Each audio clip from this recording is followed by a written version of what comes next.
La tension de Meghan et Harry avec la famille royale ne semble pas résolue alors qu'un expert royal affirme cette semaine que le cabinet sera soulagé si les Sussex n'assistent pas au mémorial du prince Philippe. Ingrid Seward a déclaré « Je pense que s'ils choisissent de ne pas venir, tout le monde poussera un soupir de soulagement. C'est un remerciement pour le prince Philippe et nous ne voulons pas que cela devienne le spectacle Harry et Meghan. » Le duc et la duchesse de Sussex a déclaré qu'elle ne se sentait pas en sécurité en venant au Royaume-Uni. Et Harry, qui vit maintenant aux États-Unis, a menacé de poursuites judiciaires contre le ministère de l'Intérieur pour avoir refusé de le laisser payer pour la protection de la police. Harry et Meghan ont été ouverts sur la façon dont ils ont lutté avec la vie royale, mais un autre expert a averti que leur critique de la famille royale pourrait conduire à un point de basculement. Madame English a déclaré « Le palais a toujours suivi l'approche ne jamais se plaindre, ne jamais expliquer. Pouvons-nous vraiment nous attendre à ce que cela continue? Il y aura sûrement un point de basculement ?» Elle a poursuivi « Le palais ne veut vraiment pas se laisser entraîner dans un match d'argot public avec Harry et Meghan. Cela dit, Harry et Meghan, poussent beaucoup lourd, et les gens ont raison de se demander s'il y aura un point de basculement. » Après l'interview des Sussex avec Oprah Winfrey l'année dernière, il est devenu clair à quel point le fossé était grand entre le couple et le reste de la famille royale.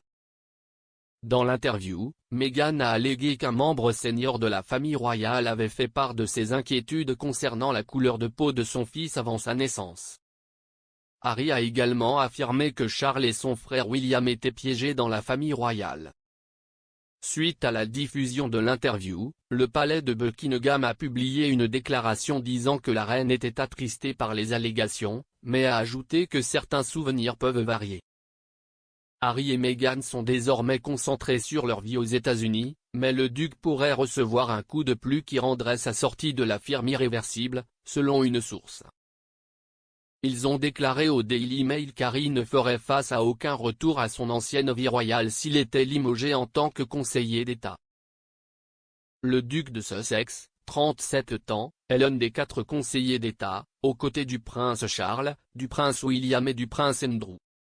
Ces membres de la famille royale, en tant que 4 personnes suivantes dans la ligne de succession âgées de plus de 21 ans, assumeraient temporairement les fonctions officielles de la reine en tant que souveraine en raison d'une maladie ou d'une absence à l'étranger. Mais il y a des questions quant à savoir si Harry est éligible car il vit maintenant, pour la plupart, aux États-Unis.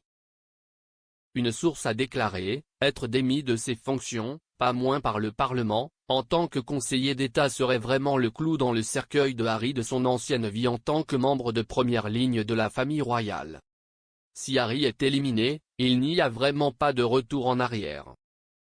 Toutes ces décisions, les titres militaires, les RHS en suspens, pourraient théoriquement être annulés. Cependant, demander au Parlement de prendre des mesures formelles pour les retirer en tant que conseiller d'État est dans une toute autre ligue.